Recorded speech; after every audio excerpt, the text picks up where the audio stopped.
بسم اللہ الرحمن الرحیم۔ السلام علیکم۔ پروگرام علم و حکمت میں خوش آمدید۔ میں ہوں محمد حسن الیاس۔ ناظرین کرام، فکر فراہی کے کیا اثرات ہیں، کیا فکری حاصلات ہیں، امت کی جو علمی روایت ہے اس کے اندر جو کیوریوسٹیز تھیں، جو الجھنیں تھیں، ان کو کیسے یہ فکر سلجھاتی ہے۔ مولانا عمار خان ناصر کی ایک تحریر زیر بحث تھی، اس تحریر کے چوتھے نقطے کو آج ہم زیر بحث لے کر آئیں گے۔ اس میں صادق ہمارے ساتھ تشریف فرمائیں جناب جاوید احمد غامدی صاحب۔ السلام علیکم جی صاحب۔ وعلیکم السلام۔ آپ سے بہت شکریہ آپ کے وقت کا۔ مولانا عمار خان ناصر صاحب لکھتے ہیں کہ فکر فراہی کے مطالعے کے دوران ان پر یہ چیز واضح ہوئی ہے کہ قرآن کے متن کے ساتھ تعامل کے علمی اصولوں کی زیادہ پریسیجن کے ساتھ تنقیح اور تعین ہوئی ہے، اور نتیجتاً ہر علم غلم چیز کو کسی نہ کسی طریقے سے متن کے ساتھ جو ٹانگ دیا جاتا ہے، نتھی کر دیا جاتا ہے، اس رجحان کا بھی خاتمہ ہوا ہے۔ ہم سب فکر فراہی جب زیر بحث آتی ہے تو سب سے پہلے قرآن مجید زیر بحث آتا ہے۔ آپ نے مناہج کی جو تاریخ ہے اس کو بھی بیان کرتے ہوئے بتایا کہ امت کے اندر ایک سلفی منہج ہے، صوفیانہ منہج ہے، فقہی منہج ہے، اور ان میں اصل کی حیثیت کس کو حاصل ہے اور فکر فراہی میں اصل کی حیثیت کس کو حاصل ہے۔ قرآن مجید کے باب میں انہوں نے ایک بات یہاں پہ لکھی ہے کہ متن کے ساتھ ایک ٹیکسٹ موجود ہے، اللہ کا کلام ہے، وہی قول فیصل حرف آخر ہے، کچھ اور چیزوں کو خلط ملط کر دیا جاتا تھا، ٹانگ دیا جاتا تھا، ٹیگ کر دیا جاتا تھا۔ یہ جو مکتبہ فکر ہے اس نے اس رجحان کا سدباب کر دیا ہے، ایک طرح سے خاتمہ کر دیا ہے۔ پوچھنا میں آپ سے چاہتا ہوں کہ یہ ضرورت کیوں پیش آتی تھی کہ جب قرآن مجید ایک کتاب ایک ٹیکسٹ کی صورت میں آیا ہے تو وہ انسانی وجہ کیا بنی جس کی وجہ سے مختلف چیزوں کو اس کے ساتھ نتھی کیا جاتا تھا، اور وہ چیزیں کیا تھیں؟ اللہ تعالیٰ نے انسانوں کی رہنمائی کے لیے پیغمبر بھیجے، پیغمبروں کو کتابیں دی۔ ان کتابوں میں سے آخری کتاب قرآن مجید ہے۔ قرآن مجید کے نزول کے ساتھ چند باتیں اور بھی واضح کر دی گئیں۔ ایک یہ کہ اب کوئی پیغمبر نہیں آئے گا، اللہ تعالیٰ کی طرف سے رہنمائی کے سب دروازے بند ہو گئے۔ اللہ تعالیٰ نے آخری درجے میں جو کچھ انسانیت کی رہنمائی فرمانی تھی وہ اس کتاب کے ذریعے سے کر دی ہے، اس پیغمبر کے ذریعے سے کر دی ہے۔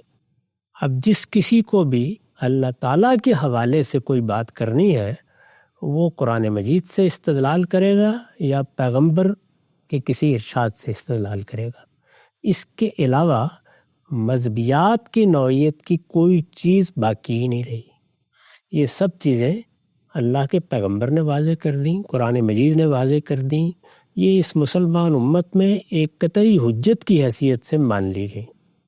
اب ظاہر ہے کہ یہ امت چند افراد کا نام تو نہیں ہے۔ جیسے ہی آپ دنیا میں زندگی کی ابتدا کریں گے تو صحابہ کرام رسالت مآب صلی اللہ علیہ وسلم سے براہ راست صحبت اٹھا کے صحابہ بنے ہیں، لیکن کیا سب نے یکساں صحبت اٹھائی ہے؟ یہ معلوم ہے کہ ان میں سے وہ بھی ہیں جنہوں نے بہت زیادہ وقت آپ کے ساتھ گزارا، وہ مکے میں آپ کے ساتھ تھے، وہ مدینے میں آپ کے ساتھ تھے، وہ جنگوں میں آپ کے ساتھ تھے، زندگی کے نشیب و فراز میں ساتھ رہے، انہوں نے آپ کی مجالس سے فائدہ اٹھایا، انہوں نے آپ کے خطبات سنے، انہوں نے آپ کی سیرت کو دیکھا، وہ آپ کے گھر کے معاملات کو دیکھتے رہے۔ مختلف موقعوں پر جب انہوں نے کوئی غلطی کی تو رسالت پاک صلی اللہ علیہ وسلم نے براہ راست ان کو توجہ دلائی۔ اس طرح سے انہوں نے پیغمبر کی ملازمت کے ساتھ ہمہ وقت آپ کے ساتھ رہ کر دین سیکھا۔ یہ سب کے سب ظاہر ہے کہ اگر آپ ان کو گننا شروع کریں تو 200 400 500 ہوں گے، لیکن صحابہ کرام کی تعداد تو اس سے بہت زیادہ ہے۔ ان میں سے بہت سے لوگ ہیں کہ جو آئے، دیکھا، چند باتیں سنی، چلے گئے۔ بعض ہیں جنہوں نے کوئی سال 2 سال گزارے، بعض ہیں جو پہلے ہی مرحلے میں آ گئے، اور بعض وہ ہیں کہ جو آخری مراحل میں آئے۔ بعض ہیں جس طرح کے قرآن مجید نے بیان کیا کہ فتح مکہ سے پہلے ایمان لے آئے تھے، بعض اس کے بعد ایمان لائے۔ تو اس طرح لوگوں کو رسول اللہ کی صحبت اٹھانے کے جو مواقع ملے ان میں تفاوت پیدا ہوا۔ اس تفاوت کے نتیجے میں وہ انسان ہیں، ان کے پہلے کچھ افکار رہے ہوں گے، کچھ خیالات رہے ہوں گے، ان کے کوئی رجحانات رہے ہوں گے، کوئی چیز انہوں نے سمجھی، کوئی جانی۔ تو ایک پہلو یہ ہے، اب ان کی اولاد ہو گئی، اگلی نسلیں وجود میں آ گئیں۔ ان کی اولاد کے ساتھ بہت سے لوگ ان کی دعوت سن کر ایمان لائے، جن کو ہم تابعین کہتے ہیں۔ یہ سلسلہ چل نکلا۔ اس میں صرف عربی کے لوگ نہیں رہے، اسلام عجم تک پہنچ گیا، وہاں کے لوگ بھی ایمان لانے لگے۔ اس سے آگے پہنچ گیا، وہاں کے لوگ بھی ایمان لا رہے ہیں۔ وہ لوگ اس سے پہلے بہت سی مذہبی روایات رکھتے ہیں، وہ روایات صوفیانہ بھی ہیں، وہ روایت فلسفیانہ بھی ہیں، مختلف روایات دنیا میں موجود ہیں. یعنی ایسا تو نہیں ہے نا کہ دنیا کی ابتدا رسالت مآب صلی اللہ علیہ وسلم سے ہو رہی ہے. وہ مذہبی رجحانات بھی اس سے پہلے رکھتے ہیں. یہ ہم جانتے ہیں کہ عراق شام ان علاقوں میں کون لوگ آباد تھے؟ زیادہ آبادی مسیحیوں کی تھی. اسی طرح مجوسی ایک الگ مذہب کے ساتھ وابستہ تھے، وہ بھی موجود تھے. یہ اتنے متنوع رجحانات کے لوگ جب مذہب میں داخل ہوں گے تو وہ اپنے رجحانات کے بارے میں یہ فیصلہ کرنا چاہیں گے کہ اس میں کس کو قبول کرنا ہے، کس کو باقی رکھنا ہے، کس کو باقی نہیں رکھنا. کیا میں نے جب اسلام قبول کر لیا تو میں اپنا علم، اپنا پس منظر، اپنی تاریخ، اپنی تہذیبی روایات، اپنے سوچنے کے انداز سب کچھ ایک طرف پھینک دوں، یا میں نے اللہ کے پیغمبر کو مان لیا ہے، جتنی بات وہ کہیں گے سر تسلیم خم، لیکن یہ جو کچھ میں پہلے سے جانتا ہوں، جن چیزوں کو میں پہلے سے مانتا ہوں یا جن کے اندر میں اپنے لیے کوئی رہنمائی دیکھتا ہوں، یہ سب کی سب اب کالعدم ہو گئی ہیں، باطل قرار دے دی گئی ہیں. اگر آپ غور کر کے دیکھیں تو انسان آسانی کے ساتھ اس کو قبول نہیں کرتا. بر صغیر میں جب اسلام آیا ہے اور یہاں لوگ ہندوؤں سے مسلمان ہوئے ہیں، تو یہ نہیں ہو سکتا کہ ایک شخص ہندوؤں سے مسلمان ہوا ہے وہ اپنی تہذیب، معاشرت، اپنی روایات، اپنے رسوم سب کچھ یکدم دفن کر دے. یہ ساری چیزیں اس کے ذہنی پس منظر میں موجود ہوتی ہیں. ہم لوگوں کا اپنا حال یہ ہے کہ جن والدین کے ہم پیدا ہوتے ہیں، جہاں پرورش پاتے ہیں، ہمارے اساتذہ ہماری جو تربیت کرتے ہیں، اس کے لحاظ سے بہت سی آراء، بہت سے رجحانات بنے ہوئے ہوتے ہیں. ان سب کو لے کر جب دین کا اچھا علم حاصل کر لیتے ہیں تو قرآن کی بارگاہ میں جاتے ہیں تو سب سے پہلے ہماری ضرورت بھی یہی ہوتی ہے کہ ہم یہ دیکھیں کیا چیز قرآن قبول کرتا ہے اور کیا چیز قبول نہیں کرتا. میں تو جب اپنے اوپر نگاہ ڈالتا ہوں تو میرے ساتھ خود یہی معاملہ پیش آیا. یعنی میری پیدائش ایک ایسے گھرانے میں ہوئی جو تصوف سے اشتغال رکھتا تھا. صوفیانہ پس منظر میں نے شعور کی آنکھ کھولی. اس میں بہت سی چیزیں ایسی تھیں جن کو دین کی حقیقت کے طور پر سنا اور جانا. بہت سی چیزیں ایسی تھیں جن کو دین کے رسوم کی حیثیت سے سمجھا اور سیکھا. بہت سی چیزیں ایسی تھیں جن کا تعلق میرے باطن کے ساتھ، میرے مقاصد کے ساتھ تھا، وہ بھی وہیں سے سیکھی تھیں. ان چیزوں سے میرا ایک ورلڈ ویو بنا ہوا تھا، چیزوں کو دیکھنے کا ایک زاویہ بنا ہوا تھا. زندگی کیا ہے، کائنات کیا ہے، حیات کیا ہے، مقصد وجود کیا ہے، مجھے کیا کرنا ہے، نتائج کیا نکلیں گے، زندگی کا نقشہ کیا ہونا چاہیے، میرا دنیا کے ساتھ کیا تعلق ہوگا، مال کے ساتھ کیا تعلق ہوگا، خاندان کے ساتھ کیا تعلق ہوگا. یہ ساری چیزیں تھیں جو میری روایت کے اندر موجود تھیں. میں ان کو لے کے شعور کی آنکھ کھول رہا تھا. ان چیزوں کے بارے میں بھی اگر قرآن میرے سامنے آئے گا یا میں قرآن پڑھنا شروع کروں گا یا میں قرآن کا طالب علم بنوں گا تو یہ جاننا چاہوں گا، فطری طور پر جاننا چاہوں گا. ایک شخص اس وقت دنیا میں موجود ہے، اگر اس نے شعوری سفر طے کیا ہے تو اس سے پوچھ لیں، اس کو یہ لازماً مراحل پیش آئے. ہر شخص بیان کرے گا، ابوالکلام بیان کریں گے، اقبال بیان کریں گے، سید ابوالعلا صاحب مودودی بیان کریں گے.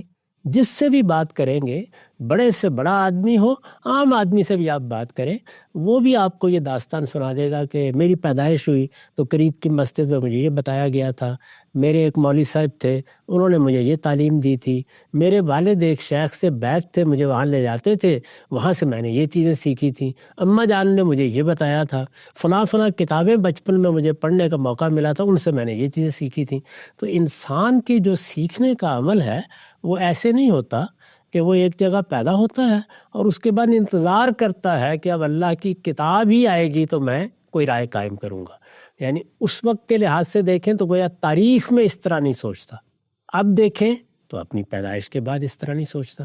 تو جب اللہ کی کتاب آ گئی قرآن مجید اور دعوت دی گئی کہ اللہ کا آخری پیغمبر آ گیا ہے، آخری پیغمبر نے اللہ کا پیغام پہنچا دیا ہے، یہ اللہ کا پیغام قرآن مجید میں ہے، اور جن چیزوں پر پیغمبر عمل کرنے کی تاکید کر رہا ہے وہ سب اس نے سنت کے طور پر جاری کر دی ہیں.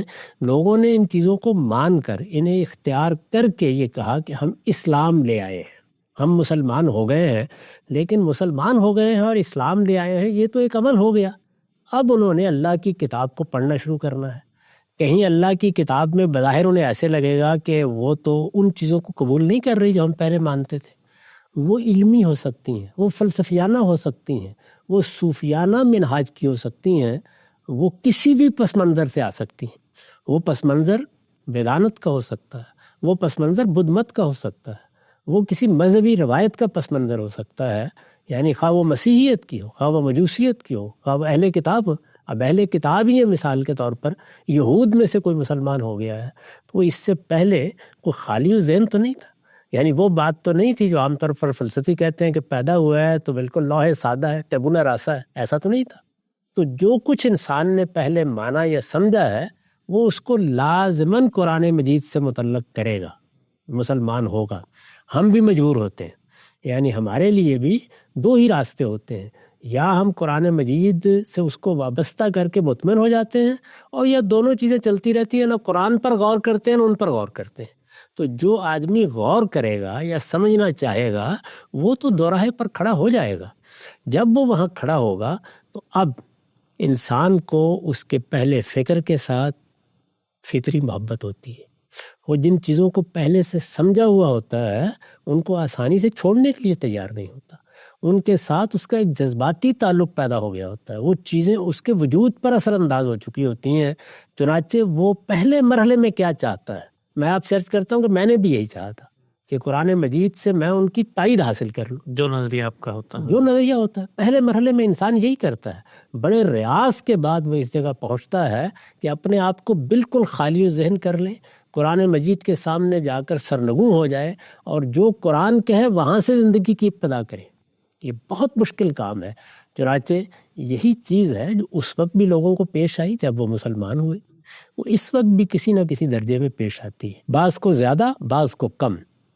جب یہ پیش آتی ہے تو پھر آدمی یہ کوشش کرتا ہے کہ وہ اس کی کوئی جگہ نکال لے، یعنی اگر وہ تصوف کی روایت سے آیا ہے تو اس کی جگہ نکال لے، مجوسیت کی روایت سے آیا ہے تو اس کی کوئی جگہ نکال لے، فلسفے کے ساتھ دلچسپی رہی ہے اور اس کی بعض چیزوں سے متاثر ہے تو اس کی جگہ نکال لے، اسی طرح وہ کسی قانونی روایت سے وابستہ ہے تو اس کا بھی کوئی رشتہ قائم کر لے، اس نے دنیا کے بارے میں کوئی نظریہ قائم کیا ہوا ہے، اپنے طور پر کوئی رائے قائم کی ہے، اس کی بھی کوئی تائید تصدیق وہ ڈھونڈ لے۔ تو اپنی جگہ یہ ایک فطری عمل ہے، اس فطری عمل کے نتیجے کے طور پر انسان یہ چاہتا ہے کہ قرآن مجید اس کی ان سب چیزوں کو قبول کرے، وہ اس کو محبوب ہے، اس کی پسندیدہ ہے، اس نے ان کو اختیار کر رکھا ہوا ہے۔ یعنی یہ ضروری نہیں کہ وہ زبان سے یہ کہے یا اس چیز کو شعوری طور پر دیکھے، وہ فطری طور پر اپنے لاشعور کی سطح پر یہی کوشش کرتا ہے۔ تو یہ کوشش ہے جس نے وہ مسئلہ پیدا کیا ہے جس کی طرف مولانا عمار خان ناصر صاحب نے توجہ دلائی۔ ٹھیک، یعنی اس میں پھر ہوتا یہ ہے کہ تینوں ہی چیزیں ہوتی ہیں، وہ چیزیں قرآن مجید سے متعلق ہو جاتی ہیں جن کی کچھ نہ کچھ مناسبت قرآن سے ہے، وہ چیزیں متعلق ہو جاتی ہیں جن کی مناسبت کچھ کھینچ تان کے پیدا کی جا سکتی ہے، اور وہ چیزیں بھی متعلق ہونا شروع ہو جاتی ہیں جن کے لیے انہوں نے بالکل درست علم غلم کا لفظ استعمال کیا۔ یعنی یہ سب معاملات پر ہونا شروع ہو جاتے ہیں، اس سے اللہ کی پناہ مانگنی چاہیے۔ یعنی اصل بات کیا ہے؟ اصل بات وہ ہے جس کی طرف انہوں نے توجہ دلائی کہ اللہ کی کتاب کے بعد تو اصل میں انسان کو بالکل خالی ذہن ہو جانا چاہیے، اسے ایک نیا غسل کرنا چاہیے۔ جب اسے اللہ کی کتاب مل گئی، یعنی پہلی بار ملی، دنیا کو ملی، پیغمبر کے ذریعے سے ملی، اس وقت بھی یہی ہونا چاہیے تھا۔ اور یہ حقیقت ہے کہ صحابہ کرام کی جب ہم زندگی کا مطالعہ کرتے ہیں یا جب ہم ان کے آثار کا مطالعہ کرتے ہیں تو یہ حیرت انگیز چیز معلوم ہوتی ہے کہ ایسے لگتا ہے جیسے انہوں نے ایک نئی زندگی پالی ہے۔ یعنی ان کے سوچنے کے انداز پر، ان کے چیزوں کو دیکھنے کے انداز پر، ان کے لوگوں سے معاملہ کرنے کے انداز پر حیرت انگیز طریقے سے قرآن مجید کی گرفت ہو گئی ہے، اور وہ اتنی مضبوط گرفت ہے کہ وہ آج ہمارے لیے نمونہ بن گئے۔ یعنی یہاں تک کہ ان کو یہ معمولی خراج تحسین نہیں ہے جو اللہ تعالیٰ نے پیش فرمایا، یہ کہ تم خیر امت ہو گئے ہو، یہ کوئی معمولی بات نہیں ہے۔ یا بعض موقعوں پر جب انہیں بڑے امتحان سے درپیش ہونا پڑا تو فرمایا کہ رضی اللہ عنہم ورضوا عنہ، اللہ ان سے راضی ہو گیا، وہ اللہ سے راضی ہو گئے، اللہ راضی ہو گیا۔ اس سے بڑی بات کیا ہو سکتی ہے جو کسی بندے کو حاصل ہو جائے؟ میری آپ کی اس سے بڑی کیا آرزو ہو سکتی ہے؟ قرآن مجید نے کس طرح اس کو بیان کیا ہے کہ جس وقت تم دنیا سے رخصت ہو تو آرزو یہی ہونی چاہیے کہ اس موقع کے اوپر راضیت مرضیہ کی بشارت مل جائے، اللہ راضی ہو گیا۔ تم بھی اس سے راضی ہو گئے، اب جاؤ میری جنت میں داخل ہو جاؤ۔ تو صحابہ کرام کو قرآن مجید نے یہ دونوں بشارتیں دی، یعنی یہ بھی کہا کہ اللہ ان سے راضی ہو گیا اور وہ اللہ سے راضی ہو گئے۔ اللہ سے راضی ہو گئے، یہ دیکھیے یہ بڑی ہی لطیف تعبیر ہے، یعنی اب کوئی خلجان نہیں ہے، کوئی ماضی کی چیز رہ نہیں گئی باقی، کسی چیز کے بارے میں کوئی سوالیہ نشان لگا کے نہیں بیٹھے ہوئے، انہوں نے اپنے پورے وجود کو پروردگار کے سپرد کر دی، یعنی جو خدا نے کہا وہ انہوں نے مان لیا، جو خدا نے کرنے کے لیے کہا وہ کرنے لگ گئے، ان کے رجحانات تبدیل ہو گئے، ان کے سوچنے کا انداز تبدیل ہو گیا، انہوں نے گویا اپنے باطن اور ظاہر میں تسلیم و رضا کو اختیار کر لیا۔ بہت بڑی بات ہے یہ، دو لفظوں میں قرآن نے بیان کی ہے۔ پھر بحیثیت امت، کنتم خیر امت اخرجت للناس، یعنی تم بہترین جماعت ہو، یہ اللہ تعالیٰ نے فرمایا۔ رسالت میں آپ صلی اللہ علیہ وسلم نے کیا کہا؟ آپ نے فرمایا کہ دنیا میں اختلافات پیدا ہوں گے، مختلف رجحانات سامنے آئیں گے، پھر کیا کرو گے؟ تو لوگوں نے جب پوچھا تو فرمایا کہ جو حق پر گروہ ہوگا اس کی پہچان یہ ہے کہ ما انا علیہ و اصحابی، یعنی وہ اس راستے کا انتخاب کرے گا جو میرا راستہ ہے، میرے صحابہ کا راستہ ہے۔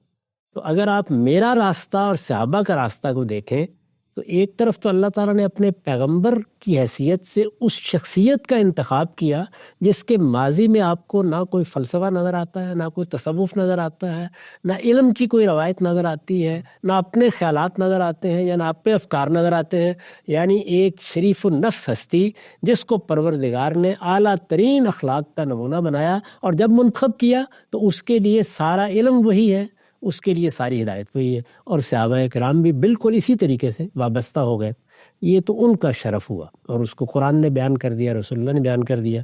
لیکن ہماشبہ بعد میں آنے والے لوگ وہ تو اپنی یہ ساری چیزیں لے کے آئیں گے۔ بڑی بات ہے کہ انسان وہاں پہنچ جائے، یعنی قرآن مجید اس کو غنی کر دے، قرآن مجید کے سوا اس کے لیے کوئی چیز باقی نہ رہے، اس کو یہ حقیقت پوری طرح سمجھ میں آ جائے کہ میں اس دنیا میں عقل کی روشنی لے کے پیدا ہوا تھا، لیکن بغیر ہدن والا کتاب منیر تھا۔ خدا کی ہدایت اور ایک واضح روشن کتاب وہ میرے پاس نہیں تھی، وہ آ گئی ہے میرے پاس، اور جب وہ آ گئی ہے تو اب مجھے کسی اور روشنی کی ضرورت نہیں رہی۔ اب میں دین کے معاملے میں، مذہب کے معاملے میں جو کچھ بھی جانوں گا وہ اس کی رہنمائی میں جانوں گا، اس کے بعد باقی چیزیں دنیا کی ہیں، ان میں اپنی عقل استعمال کروں گا، اپنا علم بھی استعمال کروں گا۔ ایک تو یہ ہے کہ انسان اس جگہ پہنچ جائے، لیکن انسان اس جگہ نہیں پہنچتا، اور جب نہیں پہنچتا تو جس طرح ہم اپنے معاشرے کو دیکھتے ہیں، اگر آپ پچھلے 1200-1300-1400 سال کی تاریخ پر نگاہ ڈالیں تو آپ کو ہر طرح کے لوگ، علماء میں، فضلاء میں، ماہرین میں، بڑے بڑے لوگوں میں، چھوٹے لوگوں میں، ہر جگہ نظر آئیں گے۔ ان کے خیالات و افکار میں مختلف چیزوں کے اثرات ہیں، جس طرح کہ میں نے عرض کیا، اور یہ بالکل فطری بات ہے۔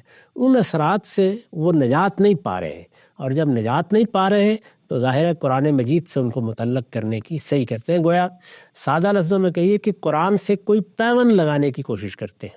ہم نے اپنے زمانے میں یہ دیکھا کہ ہمارے ہاں مثال کے طور پر جمہوریت کا نظام پیدا ہوا۔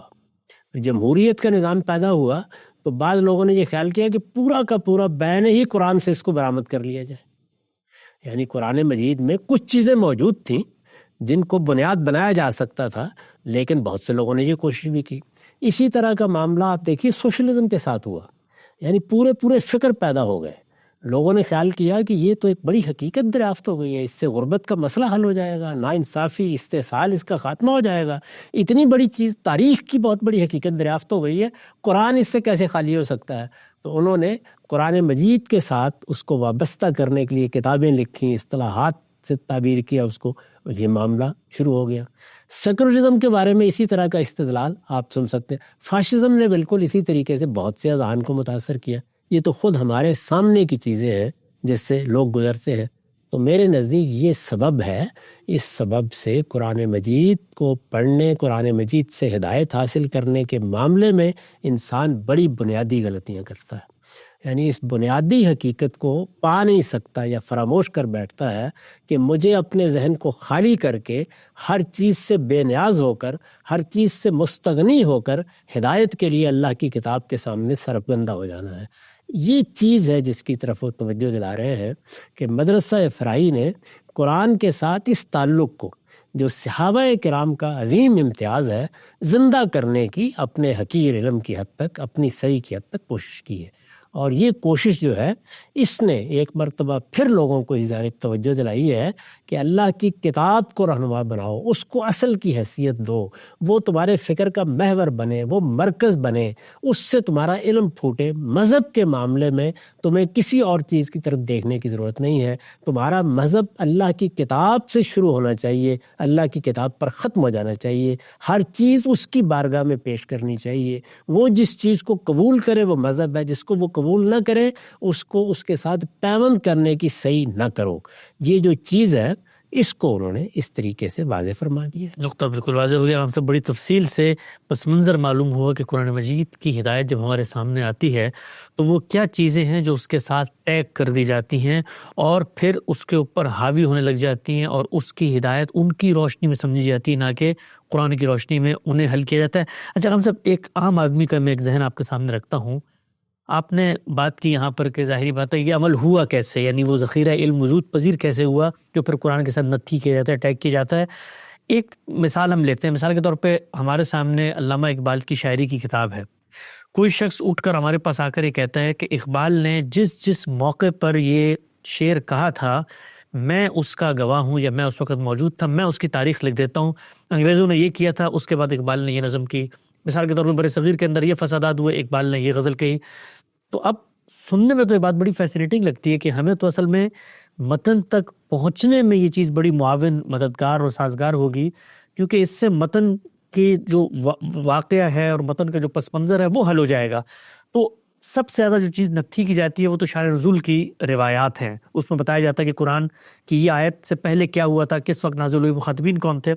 تو بظاہر تو یہ متن قرآن کو سمجھنے میں بڑی معاون چیز نظر آتی ہے کہ اگر آپ تاریخ کی روشنی میں اس کو دیکھیں کہ قرآن مجید کیا کہتا ہے، یہ نتھی ہو کر کیسے قرآن کی حاکمیت کو متاثر کر دیتی ہے۔ دیکھیے بات یہ ہے کہ معاونت کے لیے تو بہت کچھ کرنا پڑتا ہے، یعنی قرآن مجید میں آپ جانا چاہتے ہیں، قرآن ایک علم کی دنیا ہے، اس میں داخل ہونا ہے، تو داخل ہونے سے پہلے آپ تیاری کریں گے نا۔ تو تیاریاں کیا ہیں؟ مثال کے طور پر آپ عربی زبان سیکھیں گے، یعنی یہ تو جانیں گے نا جی۔ تو عربی زبان سیکھنے کا مطلب کیا ہوتا ہے؟ کسی بھی زبان کو سیکھنے کا مطلب یہ ہے کہ آپ اس زبان کا ادب پڑھتے ہیں، اس زبان کے استعمالات کو دیکھتے ہیں، جس زمانے کی کتاب ہے اس زمانے کی زبان تک رسائی حاصل کرتے ہیں، اس کے اسالیب کیا تھے، اس کے محاورے کیا تھے، اس میں کیا چیزیں مانی جاتی تھیں، کیا چیزیں نہیں مانی جاتی تھیں، ترک و اختیار کے کیا اسالیب تھے، یہ ساری باتیں جانیں گے نا۔ تو یہ تو آپ قرآن میں داخل ہونے سے پہلے سیکھ رہے ہیں، باہری کی چیز۔ اچھا اسی طریقے سے اگر کوئی آدمی مثال کے طور پر یہ کہتا ہے کہ قرآن مجید کی فلاں آیت کا یہ پس منظر ہے، فلاں آیت کا یہ پس منظر ہے، معلومات ہے آ گئی ہیں آپ کے پاس، بہت اچھی بات ہے۔ اچھا قرآن مجید جب نازل ہوا تو اس وقت انسان کا علم بھی تو موجود تھا نا، یعنی انسان سے مراد اس کے مخاطبین، وہ کچھ چیزوں کے بارے میں کوئی رائے رکھتے تھے۔ مثال کے طور پر جن چیزوں کو خاص طور پر وہ موضوع بنا رہا ہے، جیسے طیبات و خبائث کا فرق ہے، جس طریقے سے معروف اور منکر کا فرق ہے، جس طریقے سے عربوں کی روایات ہیں، ان کے رسوم ہیں، اسی طریقے سے اگر وہ دین ابراہیمی کی روایت پر کوئی تبصرہ کرے گا تو اس کے بارے میں بھی آپ کو تاریخ عربی سے معلومات ہوں گی، یہ بھی آپ حاصل کرتے ہیں۔ یعنی اس طرح کی بے شمار چیزیں، چنانچہ دیکھیے میں نے اپنی کتاب میزان میں جو اصول و مبادی کے عنوان مقدمہ لکھا ہے، اس میں 10 عنوانات کے تحت بیان کیا ہے کہ آپ کو قرآن میں داخل ہونے سے پہلے کیا تیاری کرنی ہے۔ یہ تیاری ہے، آپ نے کر لی، یہ تیاری کرنے کے بعد آپ قرآن کے اندر داخل کہاں سے ہوں گے؟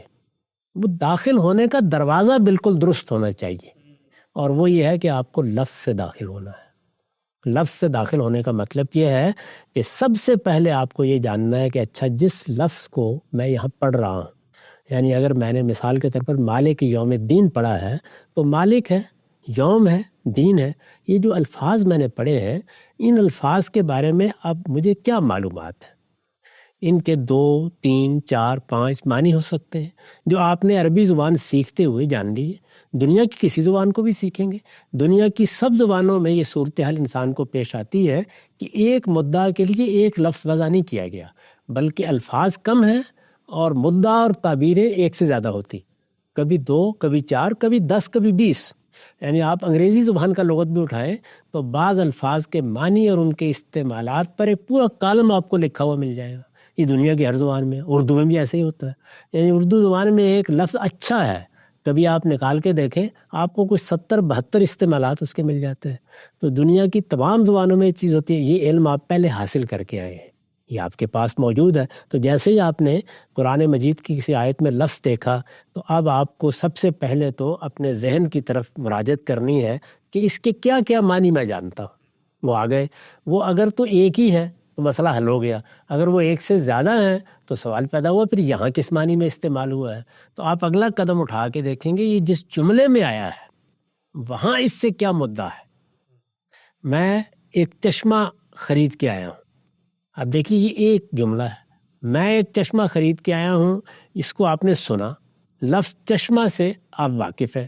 چشمہ وہ بھی ہوتا ہے جو میں اس وقت لگائے ہوئے ہوں دیکھنے کے لیے، چشمہ وہ بھی ہوتا ہے جس سے پانی پھوٹتا ہے. تو خرید کے آیا ہوں کہ لفظ نے بھی یہ نہیں بتایا کہ ان میں سے کون سا ہے. ہو سکتا ہے کہ میں کسی جگہ گیا ہوں اور میں نے وہاں پر ایک چشمہ پھوٹ رہا تھا، وہاں پہ زمین خرید لی ہو، اس کو میں نے بیان کیا ہو، یا میں کسی اینکوں کی دکان سے آ رہا ہوں اور میں یہ کہہ رہا ہوں کہ چشمہ خرید کے آیا ہوں. تو مجھے پہلے تو لفظ کے 2 معنی تھے، جملے میں بھی اس کے لیے احتمال ہو جاتا ہے، احتمالات ملے. جب اس کے بعد میں پھر دیکھتا ہوں کہ اچھا یہ کس سیاق و سباق میں بات کہی گئی ہے. اب سیاق و سباق میں مثال کے طور پر اگر یہ جملہ بھی بول دیا گیا ہے کہ میں گیا تھا گاؤں میں، وہاں مجھے ایک زمین پسند آئی، میں نے ایک چشمہ خرید لیا، تو ظاہر ہے کہ یہ پس منظر، یہ پچھلے جملے بتا دیں گے کہ یہ وہ چشمہ نہیں ہے جو آپ آنکھوں کی کمزوری کو دور کرنے کے لیے لگاتے ہیں. اسی طرح پیچھے اگر یہ بات ہے کہ میرا خیال یہ تھا کہ میں وطن جا رہا ہوں، وہاں چشمے بہت اچھے بنتے ہیں، تو مجھے خیال ہوا تو میں نے ایک چشمہ خرید لیا. تو اب دیکھیے اس پس منظر نے بالکل نوعیت تبدیل کر دی. تو آپ سیاق و سباق میں چلے گئے، اس سے متعین ہو گیا کہ یہ کیا معنی ہے. تو یہ سارا علم باہری موجود تھا، یہ وہ تیاری تھی. کوئی شان نزول کی روایت تھی، کوئی تاریخ کی روایت تھی، کوئی عربوں کا ذوق تھا، کوئی دین ابراہیمی کی روایت تھی. جو کچھ بھی آپ لے کے آئے ہیں، اصل سوال یہ ہے کہ آپ نے اس کو آ کر قرآن مجید کی بارگاہ میں پیش کس طریقے سے کیا ہے. تو اگر آپ نے ان تینوں مراحل سے گزر کر اس کو پیش کیا ہے تو پھر قرآن فیصلہ کرے گا کہ اس نے کیا چیز قبول کرنی ہے، کیا رد کرنی ہے. اگر آپ نے یہ تینوں مراحل نہیں گزارے، آپ نے لفظ میں 10-15 احتمالات تھے، آپ نے کہا بہت ہی عیش ہو گئی، اب تو میں اس آیت کے اندر سے یہ سارے ہی معنی لے لوں گا. اگر جملے کے اندر 2 4 5 کا احتمال تھا، اس پر بھی آپ کو خوشی ہوئی اور آپ نے کہا کہ یہ تو وفور معنی ہے، اس سے تو فوارے پھوٹ پڑے ہیں، میں ان سارے علوم کو سمیٹ لوں گا جو اس سے نکلتے ہیں. اور پھر ادنا مناسبتوں سے آپ ان چیزوں کا پیوند لگاتے چلے گئے.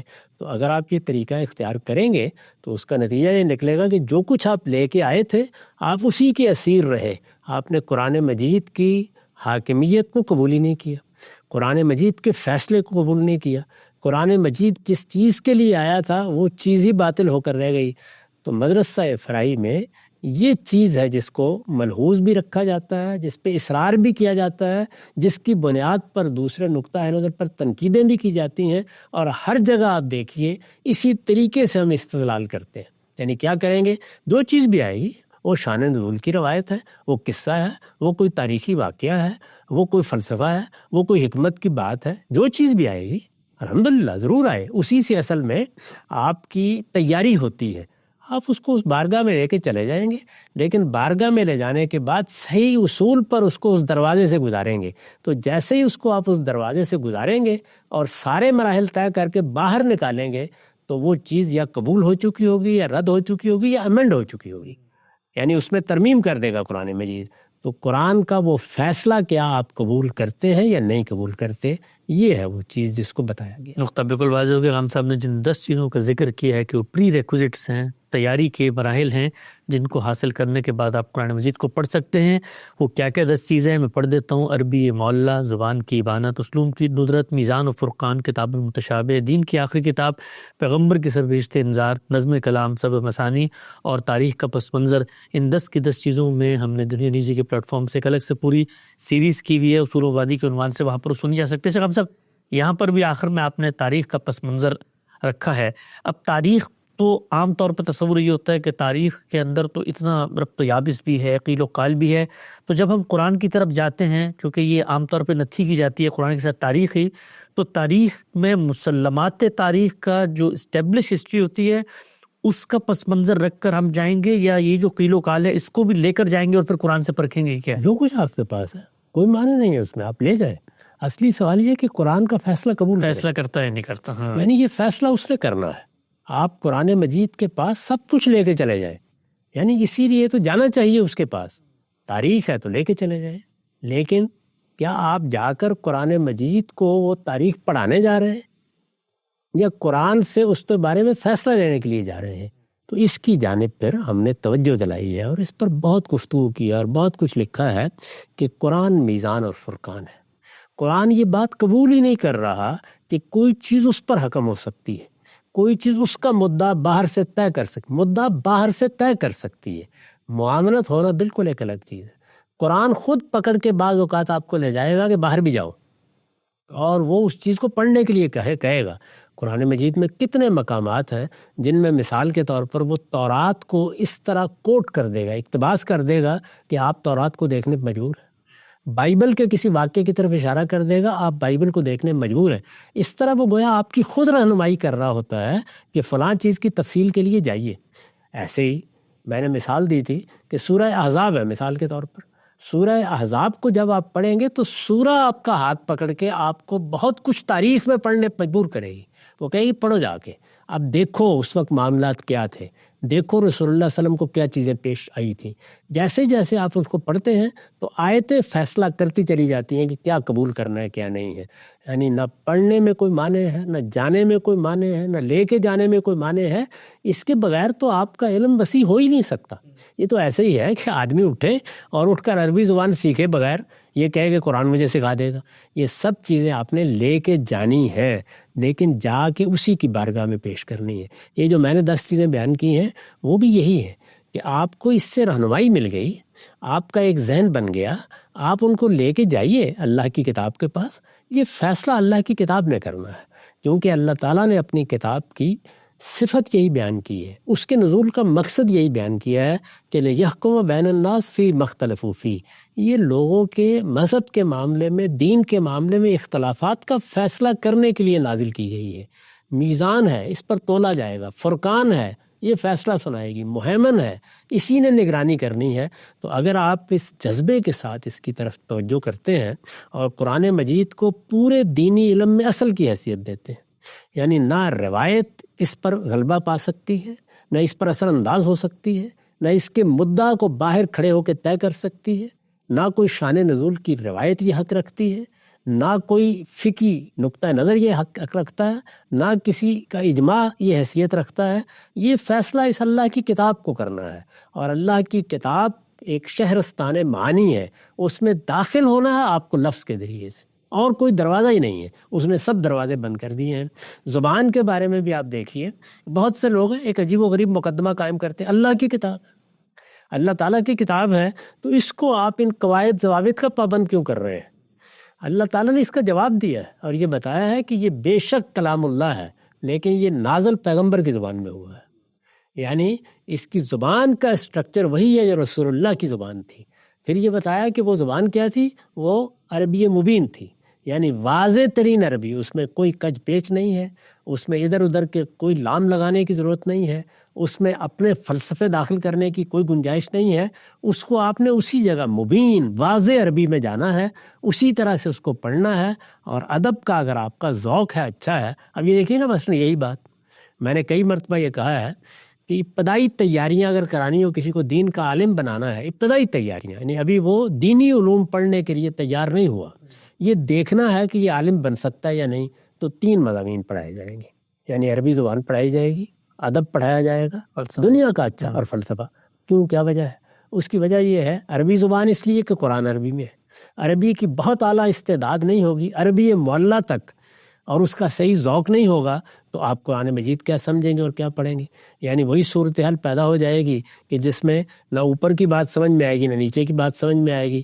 یہ ایسے ہی ہے کہ جیسے 2 ترجمے سامنے رکھ کے آپ حکم لگانا شروع کر دیں. اگر آپ کا ادب کا ذوق نہیں ہے، اور دنیا میں دسیوں افراد ہیں جن کا ادب کا ذوق نہیں ہوتا، یعنی لوگوں کو اللہ تعالیٰ نے پیدا ہی اس طرح کیا ہے، بہت تھوڑے لوگ ہوتے ہیں، ادب کا ذوق نہیں ہے، تو قرآن مجید کا جو اسٹرکچر ہے، جس کو اسلوب کہیں آپ، جو اس نے صورت دی ہے اپنی بات کو، وہ گرفتی میں نہیں آئے گا. اور عجیب و غریب قسم کی ریاضیاتی چیزیں آپ قرآن میں سے دریافت کرنا شروع کر دیں گے. تو لازم ہے کہ اس کو دیکھیں. اگر وہ نہیں ہے تو آپ لوٹ جائیں. عالم بننے کی ضرورت نہیں ہے.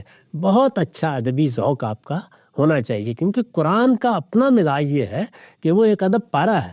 اس میں اسپاٹ طریقہ نہیں اختیار کیا گیا، ریاضی کی زبان نہیں اختیار کی گئی، اس میں ادب کی زبان اختیار کی گئی ہے. عربی زبان کے ادب کا بے نظیر نمونہ ہے. تو آپ کے اندر وہ ذوق ہونا چاہیے، اس ذوق کی پرورش کریں. وہ ذوق دنیا کا ادب پڑھنے سے پیدا ہوتا ہے، پرورش پاتا ہے، نشو و نما پاتا ہے. اس کے بعد فلسفہ. کیوں؟ اس لیے کہ جو قرآن مجید بڑے مباحث کے بارے میں اپنا ورڈکٹ دے رہا ہے، حکم بیان کر رہا ہے، وہ زیر بحثی فلسفے میں آتا ہے. تو آپ اس علم سے بھی واقف ہوں. جب آپ ان چیزوں سے مناسبت پیدا کر لیتے ہیں، پھر آپ دین کے علم میں داخل ہوتے ہیں. تو اگلا مرحلہ کیا ہے؟ اگلا مرحلہ پھر وہ ہے، یعنی یہ پہلا مرحلہ ہے، آپ تیار ہو گئے.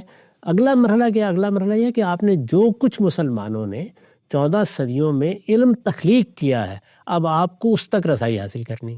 یہ ہمارے یہاں درس نظامی ہو یا امہات کتب کا مطالعہ ہو، وہ کیا کرتا ہے؟ وہ یہ کام کرتا ہے. اس کے بعد آپ اس پوزیشن میں آ جاتے ہیں کہ اب آپ اللہ کی کتاب کے دروازے سے اس کے اندر داخل ہو سکیں. تو یہ سب کچھ آپ لے کے جائیں گے نا، تیاریاں تو یہ سب کرنی ہیں. یہ کرنے کے بعد آپ اللہ کی کتاب میں جب داخل ہوتے ہیں تو اب داخل ہونے کا طریقہ کیا ہے؟ وہ طریقہ اگر غلط ہو گیا تو پھر علم غلم اس متن کے ساتھ وابستہ ہو جائے گا. اور وہ ہوا ہے ہماری تاریخ میں.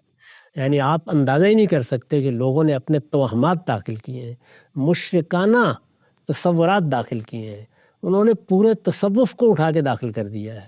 انہوں نے علم کلام کے مباحث پہ بہت سی ایسی چیزیں داخل کر دی ہیں جو قرآن کا سرے سے موضوع ہی نہیں ہے.